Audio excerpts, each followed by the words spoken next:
Hey guys, this is Trainer Castillo here. I'm talking to you guys today to tell you about bus troubleshooting. So, for bus troubleshooting, you have this nice little box on your clipboard that tells you everything you could ever know. So it's really important you try to go through this list first before you contact the dispatcher, because if you don't, they're just going to go through this list with you. So sometimes you can save a lot of time and just go through this on your own real fast. And I'm going to kind of go over some of these things. So, alright, so one of the first troubleshooting things that we get a lot of questions on is what to do if your back doors don't open. Well, sometimes they just get a little stuck, so make sure that your door control is set to the rear position, and then just push on the thing and it'll open. Now the key thing is to push on this black part, never push on the glass. Because if you push on the glass, you can potentially knock it out. So it's really important you always push on the actual frame of the door where it's solid, or on these bars right here. Okay guys, so for the second trick you can try here will require the use of your pen, and that's releasing the air in the back doors. So the key thing here is to only do this if already pushing on it didn't work. In which case you probably want to talk to a stud mech if you're still at the barn, but if you're out on route and it still won't open, here's another trick. So you don't actually have to bust open the glass. There's these nice little holes here on the side of the door release. So what you're going to do is push your pen in here and then knock over that release. You hear the air exit in the doors, and you push on the door frame and they open right up. That simple.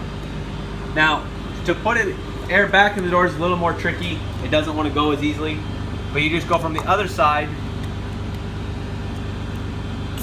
and push it over, and it works.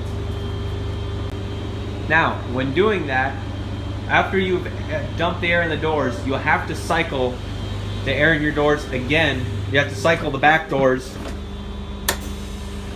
completely open and then closed before you can put the bus back in gear.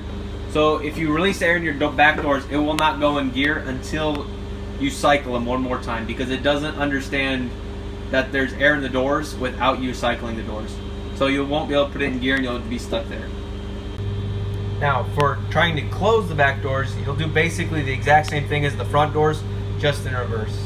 So yeah, that includes pushing on them a little bit firmly or releasing the air. Same exact principle, just trying to close them instead of open. So the other thing is this release the air in the rear door interlock switch in the circuit breaker above the driver's area. The key thing here is do not do this without talking to the dispatcher. You explicitly need the dispatcher's approval to do this, because it is actually a safety hazard, because you can take off with your doors, with your back doors open. So it's really important that you have dispatcher approval and it's written up so you can get a transfer bus right away. But in the circuit breaker panel, where that's at, is you just open up these little switches here, and then it is this interlock switch right here where it says interlock. Flip it up and you flip it to override. You don't really want to do that unless it's absolutely necessary. Okay, so for the back door alarm going off, obviously you can open and close it again. That's kind of like just resetting the circuit, seeing if that works, the idea of turning it off and back on again. The other one is the fuel cap to make sure it's closed. If it's open, it'll make an alarm sound. So that's the alarm sound going off right there. To solve it, all you have to do is walk back,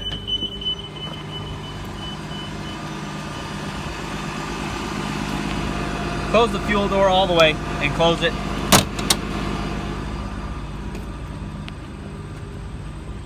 And the alarm will be off. That simple.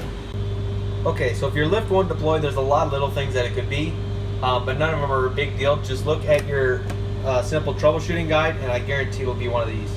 So one thing to note is, we just go right off the list, make sure that the bus is in neutral and in park. The other thing is to make sure that there is air in the doors. So cycle it, make sure that they work. Doors are now open and working. you'll want to make sure that the bus is So kneeled. the only routes that we have going are red, blue, and Hawkeye intercooler. You'll want to Thank you. turn the power on.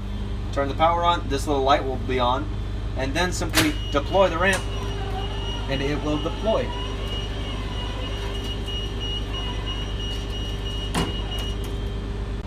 Okay, now let's say you got all the way to that point and the ramp didn't deploy. So one thing you want to do is make sure the ramp power's on, because that'll really give you an indication. And if it just sits here and makes like a clicking noise or doesn't work, you want to call in a VSR for that. That way that ramp gets taken care of ASAP. But you can also deploy the ramp manually. So you'll go up to your little driver's box here. If it's a newer bus, you'll pull out this key here, and you'll simply put in the hook, pull it out like that, and then just gently push it out and it'll like flop right out.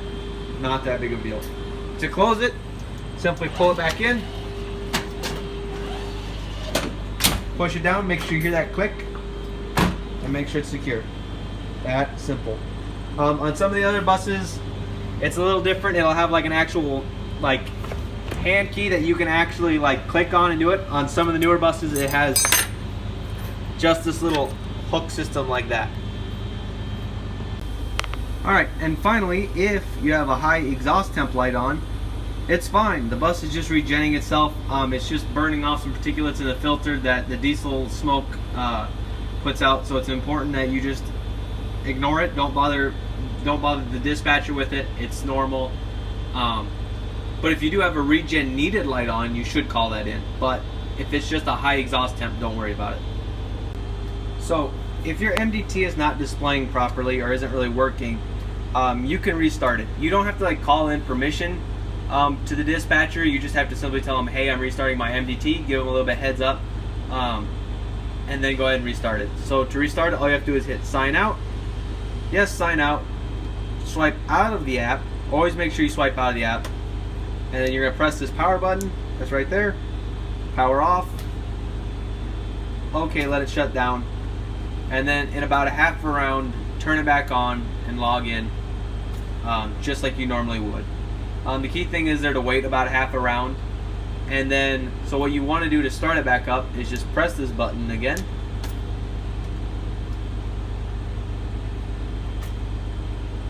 And Synchromatics will eventually load up.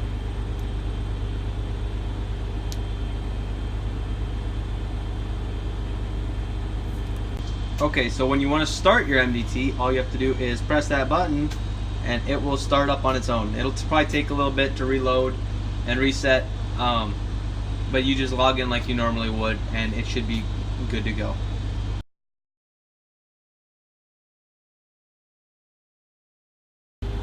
Alright, and finally, when putting your bus back in the barn, it's really important that you sign out of your MDT.